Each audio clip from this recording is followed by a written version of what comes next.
এই আদর্শ স্কুলে সারা ঢাকা শহর থেকে অস্ত্র এনে আদর্শ স্কুলে এনে ভরেছিল এই আওয়ামী লীগ সরকার। এই অস্ত্র দিয়ে 4 তারিখে ছাত্র জনতা আমাদেরকে গুলি করেছে। এই পল্লবী থানার 4 জনকে হত্যা করেছে। আমার সাথে যুবদলের 2 জন মারা গিয়েছে সেদিনের আন্দোলনে। আমিও মারা যেতে পারতাম, আপনিও মারা যেতে পারতেন, আপনার সন্তান এটি বলতে পারত। কিন্তু যাদেরকে ফোন দিয়ে আমরা পাই নাই, যাদেরকে আমরা ডাক দিয়ে পাই নাই, তাদের কি হবে? তারা আজকে খুব ভালো আছে। যাদেরকে আমরা পাই নাই তারা খুব ভালো আছে। যাদেরকে আপনারা ফোন দিয়ে পান না তারা খুব ভালো আছে। বড় বড় কথা বলা যাবে না। আমার দেশ নায়ক জনাব তারেক রহমান, বিএনপির ভারপ্রাপ্ত জনাব তারেক রহমান,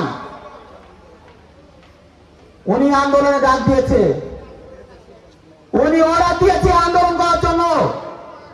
ওনার অর্ডার মেনে আমরা ঢাকা মহানগর উত্তর যুবদল আমরা কর্মীদেরকে বলেছি, থানা লেভেলকে বলেছি, ইউনিট লেভেল পর্যন্ত ফোন দিয়েছি, ওয়ার্ড লেভেল পর্যন্ত ফোন দিয়েছি। আমরা থেকেছি, আমি নিজে থেকেছি, গুলির সামনে দাঁড়িয়ে যুদ্ধ করেছি।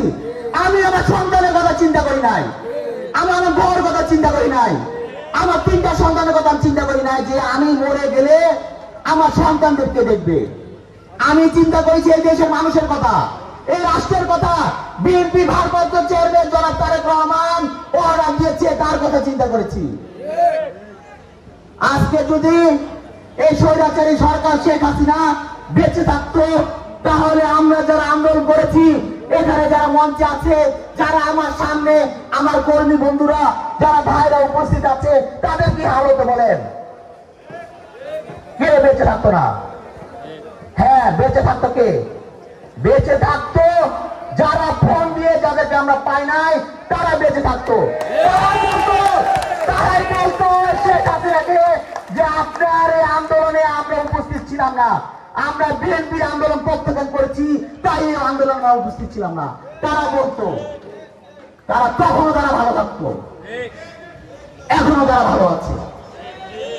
আর যারা এই দলের ত্যাগী নির্যাতিত, যারা না খেয়ে আমার ভাইরা এখন পর্যন্ত বসে আছেন আমার বক্তব্য শোনার জন্য, বিএনপি ভারপ্রাপ্ত চেয়ারম্যান নির্দেশ করে আমি যে বক্তব্য পেশ করব, আমার কথা শোনার জন্য যারা বসে আছে, তারা এই দলের ত্যাগী, তারা এই দলের নির্যাতিত কর্মী। প্রিয় বন্ধুরা, এখানে ইউনিট লেভেলের নেতৃবৃন্দ আছেন, ওয়ার্ড লেভেলের নেতৃবৃন্দ আছেন।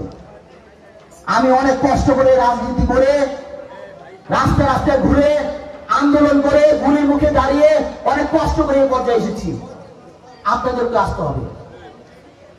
আমি চাই, আমি যখন রাজপথে আমার দলের নির্দেশ মেনে চলতে পারি, আমি চাবো ওইরকম একটা ছেলে নির্দেশ মেনে চলুক।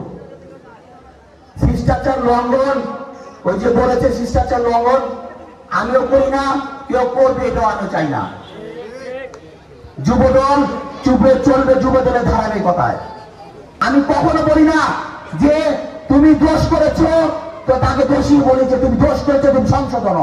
দোষ করার পরে বলি না যে তুমি ভালো, ঠিক আছে। আমি ওই নেতা না। আমি আমার কর্মীদেরকে শিক্ষা দেই, কর্মীদেরকে বলি এটা দোষ, এটা ভালো, এটা মন্দ। আমি কর্মীদেরকে ওই শিক্ষাটা দেই, আমাদেরকে শিখাতে আসবেন না। ঢাকা মহানগর উত্তর যুবদল অত্যন্ত সুশৃঙ্খল, অত্যন্ত শৃঙ্খলার সাথে চলে। এটা বিএনপি ভারপ্রাপ্ত চেয়ারম্যান জনাব তারেক রহমানের পছন্দ করা এই ঢাকা মহানগর উত্তর যুবদলের কর্মী দিয়েছে।